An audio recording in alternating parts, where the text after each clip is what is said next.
Hello everyone, welcome back to my YouTube channel Deepika Gyan Punj.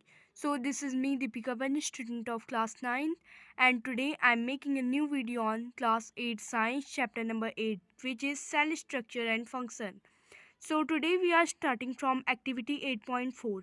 But before starting the chapter activity 8.4, I would like to say you all please like, subscribe and share my channel, and also press the bell icon for getting all the notification. Also hit the like button. So let's start. So it's activity 8.4 क्रियाकलाप 8.4. Take a clean toothpick or a matchstick with the tip broken.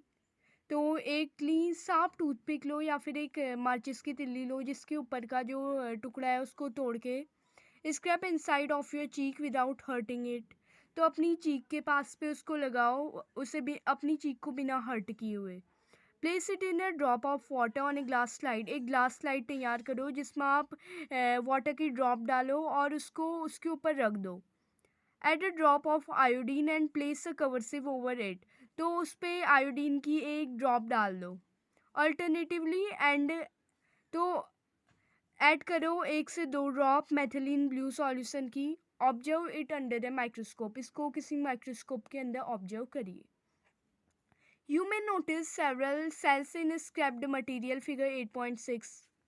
तो आप notice करेंगे बहुत सारे sales एक scraped material के अंदर, जैसा 8.6 में शो किया गया है जिसमें ह्यूमन चीक सेल दिखाए गए हैं।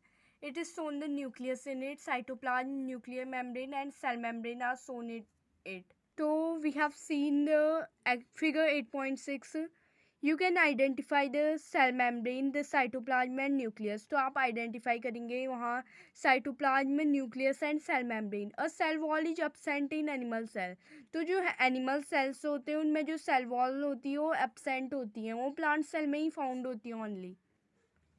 तो जैसा कि हम फिगर 8.6 ह्यूमन चीक सेल में देख सकते हैं, हम देख सकते हैं यहाँ पे एक सेल मेम्ब्रेन फाउंड है, nuclear membrane, cytoplasm and nucleus.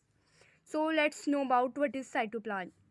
It is the jelly-like substance present between the cell membrane and the nucleus.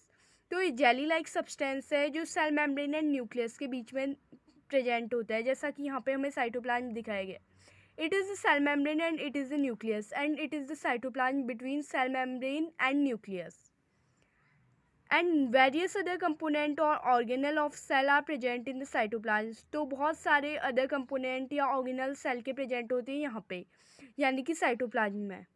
These are माइक्रोकॉन्डिया, Golgi bodies, ribosome etcetera. You will learn about them in later classes. तो ये होते हैं माइक्रोकॉन्डिया, Golgi bodies, ribosome etcetera, और आप इनके बारे में बाद की क्लासेस में पढ़ेंगे। Nucleus. So nucleus is the centermost part of the cell. It is the important component of a living cell. तो कोई भी living cell जो होता है, जीवित सेल जो होता है, उसका ये बहुत महत्वपूर्ण component है। It is generally spherical and located in the center of the cell. तो ये spherical होता है शेप का और ये सेल के सेंटर में लोकेट होता है, जैसा कि हमें फिगर 8.6 में दिखाया गया है। It can be stained and seen easily with the help of microscope. तो ये स्टेन्ड हो सकता है और हम इसे ईजिली देख सकते हैं माइक्रोस्कोप की हेल्प से। Nucleus is separated from the cytoplasm bye membrane called a nuclear membrane. तो न्यूक्लियर सेपरेट होता है साइटोप्लाज्म में से एक मेम्ब्रेन की हेल्प से, जिसे हम न्यूक्लियर मेम्ब्रेन कहते हैं। This outer line in the nucleus is called the cell nuclear membrane. This membrane is also porous and allow the movement of material between the cytoplasm and inside of nucleus. तो ये छिद्रित nuclear membrane जो होता है ये छिद्रित membrane होता है और ये अलाउ करता है साइटोप्लाज्म और न्यूक्लियस के बीच के मटेरियल को अंदर बाहर जाने में। With a microscope of higher magnification, we can see a smaller spherical body in the nucleus. तो एक हाई पावर माइक्रोस्कोप से हम देख सकते हैं बहुत सारे छोटे छोटे स्पेरिकल बॉडी न्यूक्लियस में जो होते हैं। It is called a nucleolus. तो इनको हम न्यूक्लियोस कहते हैं। In addition nucleus contain thread like structure called chromosomes. तो जो हमारे न्यूक्लियस होते हैं उस थ्रेड लाइक स्ट्रक्चर को कंटेन करते हैं, जिन्हें हम क्रोमोसोम्स कहते हैं। These carry genes and help in inheritance or transfer of character from parent to the offspring. तो ये जीन्स को कैरी करते हैं। जीन्स मतलब कि जीन्स से काम करते हैं पेरेंट्स से बच्चों पे उनके कैरेक्टर को कैरी करने का। The chromosome can be seen only when the cell divide. ये क्रोमोसोम हम तभी देख सकते हैं जब हम सेल को डिवाइड करें। Gene, let's see what is gene. Gene is a unit of inheritance in living organism. तो जीन एक यूनिट है लिविंग इनहेरिटेंस की लिविंग ऑर्गेनिज्म पे। It control the transfer of a hereditary characteristic from parent to offspring। तो ये parent से offspring पे उनके कुछ characteristic को ले जाता है। This means that your parent pass some of their characteristic on to you। तो इसका मतलब है कि जो आपके parents हैं वो आपको अपने कुछ आदतें या characteristic को पास करते हैं। if your father has brown eyes you may also have brown eyes। जैसे कि आपके फादर के पास ब्राउन आइज है तो ऐसा हो सकता है कि आपके पास भी ब्राउन आइज हो।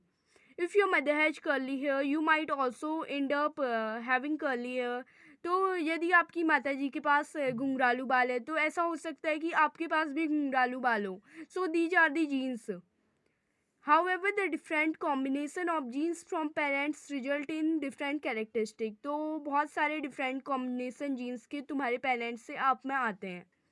Nucleus, in addition to its role in inheritance, act as control center of the activities of the cell। तो न्यूक्लियस सेल का एक बहुत महत्वपूर्ण अंग है जिससे बहुत सारी एक्टिविटी होती है सेल में। The entire content of a living cell is known as protoplasm. तो पूरा कॉन्टेंट लिविंग सेल का नाम से जाना जाता है प्रोटोप्लाज्म। मतलब कि जो पूरा सेल होता है वो प्रोटोप्लाज्म नाम की चीज़ से बना होता है। It include the cytoplasm and the nucleus. Protoplasm is called the living substance of the cell. Protoplasm को हम सेल का एक लिविंग सब्सटेंस भी कहते हैं। पहेली। So what Paheli want to say is that Paheli want to know if the structure of the nucleus is the same in cell of plant, animal and bacteria। तो पहेली जानना चाहती है कि क्या जो न्यूक्लियस का स्ट्रक्चर होता है वो सेम होता है सेल्स में, प्लांट्स के, एनिमल्स के और बैक्टीरिया के सेल में, क्या वो सेम होता है। The nucleus of the bacterial cell is not well organised like the cell of multicellular organism.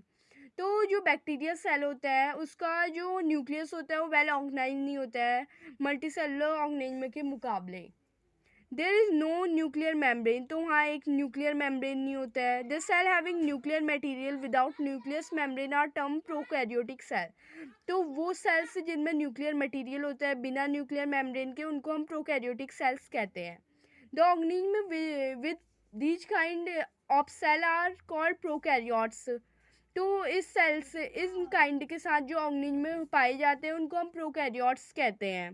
Pro means primitive and karyon means nucleus. So prokaryote means primitive nucleus. For example the bacteria and blue green algae. तो इसके कुछ example है जैसे कि कोई bacteria या फिर blue green algae.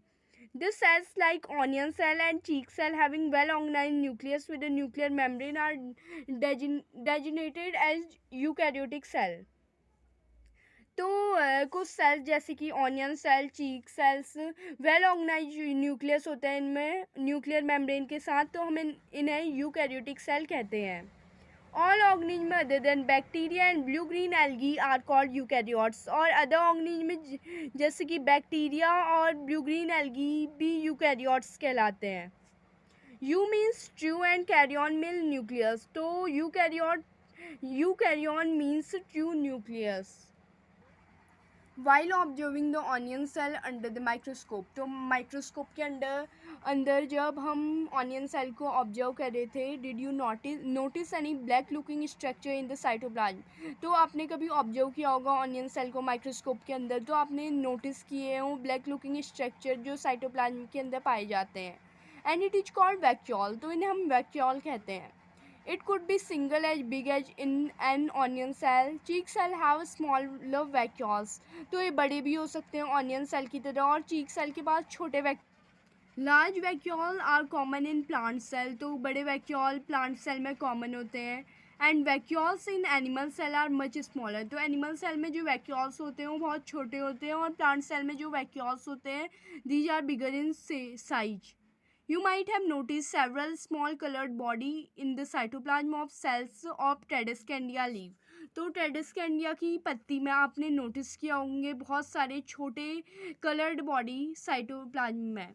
They are scattered in the cytoplasm of the leaf cells. तो ये लीफ सेल में स्कैटर्ड होते हैं साइटोप्लाज्म में. And these are called plastids और इन्हें हम प्लास्टिड्स कहते हैं. They are of different colour और ये अलग अलग कलर के होते हैं. Some of them contain green pigment called chlorophyll और इनमें से बहुत कुछ कंटेन करते हैं ग्रीन पिगमेंट जो क्लोरोफिल कहलाता है. Green coloured plastids are called chloroplast. तो ग्रीन कलर की जो प्लास्टिड्स होते हैं उन्हें हम क्लोरोप्लास्ट कहते हैं. They provide green colour to the leaf जी. तो ये ग्रीन कलर प्रोवाइड करते हैं लीफ जी को. And you may recall that chlorophyll in the chloroplast of leaf is essential for the photosynthesis. तो हम आपको जैसे कि याद होगा photosynthesis के लिए एक चीज़ बहुत ज़रूरी होती है प्लांट में which is called the chloroplast. 8.6 comparison of plant and animal cell. तो 8.6 में हम पढ़ेंगे plant cell and animal cell के बीच comparison. If you recall activity 8.3, 8.4, you should be able to compare plant and animal cell. तो अगर आपको activity 8.3 and 8.4 याद है तो आप कंपेयर कर सकते हो प्लांट एंड एनिमल सेल को. Observe the plant and animal cell carefully in figure 8.7 A B. तो 8.7 के ए में आप देख सकते हैं हमारे cells which are plant and animal cell. 8.A में हमारा 8.7 के ए में प्लांट सेल एंड 8.7 के बी में we can find the animal cell. Let us tabulate the similarity and distinguishing feature of plant and animal cell. तो अभी tabulate करते हैं नीचे दिए गए टेबल में हम animal cell and plant cell में जो भी हमारी सिमिलरिटी है या फिर कुछ भी अंतर है. तो only a few feature are mentioned. इनमें से कुछ फीचर मेंशन किए गए हैं. You may add more in table 8.1. इसमें कुछ मेंशन किए गए हैं, एक दो फीचर मेंशन किए गए हैं तो आप इसमें और भी ऐड कर सकते हैं. नंबर फर्स्ट है सेल मेम्ब्रेन. सेल मेम्ब्रेन में प्लांट सेल में प्रेजेंट होता है cell membrane and animal cell में भी प्रेजेंट होता है. So it is the comparison table between the plant cell and animal cell. तो सेल मेम्ब्रेन प्रेजेंट होते हैं animal and plant cell both में. सेल वॉल भी हमें गिवन है कि प्रेजेंट होते हैं एंड एनिमल सेल में एब्सेंट होती है. Nucleus is present in the plant cell and as well as in the animal cell. Nuclear membrane is also present in the plant cell as well as animal cell. Cytoplasm, it is also present in both plant cell and animal cell. Plastids, it is present in the plant cell but absent in the animal cell. Vacuole is present in the plant cell and absent in the animal cell. So these are given some comparison between the plant cell and animal cell. So thank you. Our chapter is finished today. We will do the question answer in the next video. If you will subscribe, more and more will subscribe and like to my video. So thank you.